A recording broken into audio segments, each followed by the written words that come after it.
ကွက်မြောက်ရယ်10ကွက်မြောက်ရယ်ပေါ့နော်ဒီယူရယ်တူတူပဲ6ကွက်ရယ်10ကွက်ရယ်3ယူကလွတ်တန်ပြီးရင်6ကွက်10ကွက်ပဲ2ယူက9ကွက်မြောက်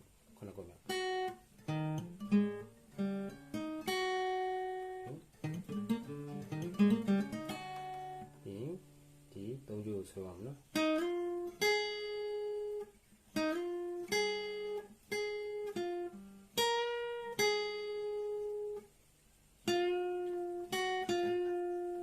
3ယူတော့နော်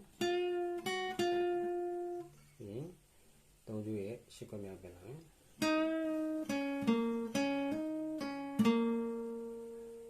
စရမယ်ဒီမယ်နော်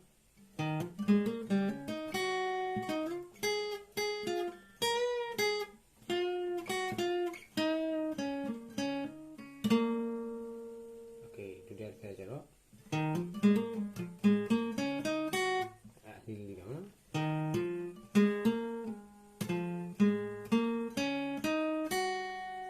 ဒါလေးတော့အမြန်တရားပါနော်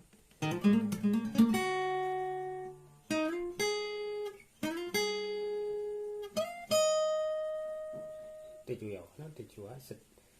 73နဲ့17ပေါ့နော်စပါမယ်နှ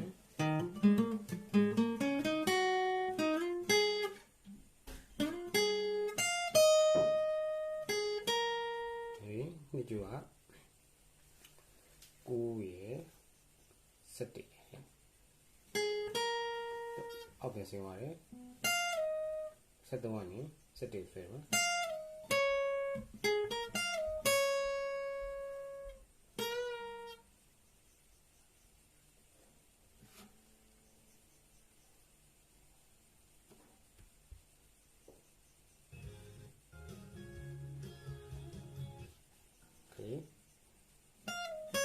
ပြီး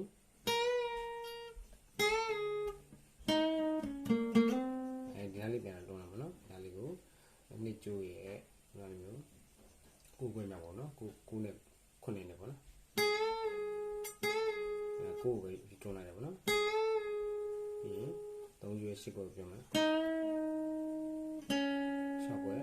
ပြီးရင်4ယူ10ခွဲ10ခွဲမြောက်ပြန်တွန်းအောင်ဟုတ်တော့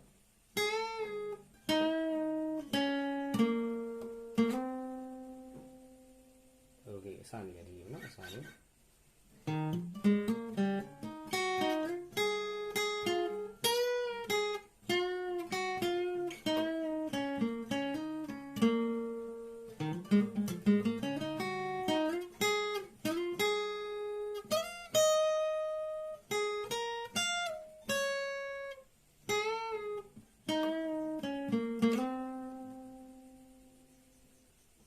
ဟုတ်ပြီအဲ့ဒါလေးကျွန်တော်တီးလုံးဖွင့်ပြီးလိုက်ပြီလို့နော်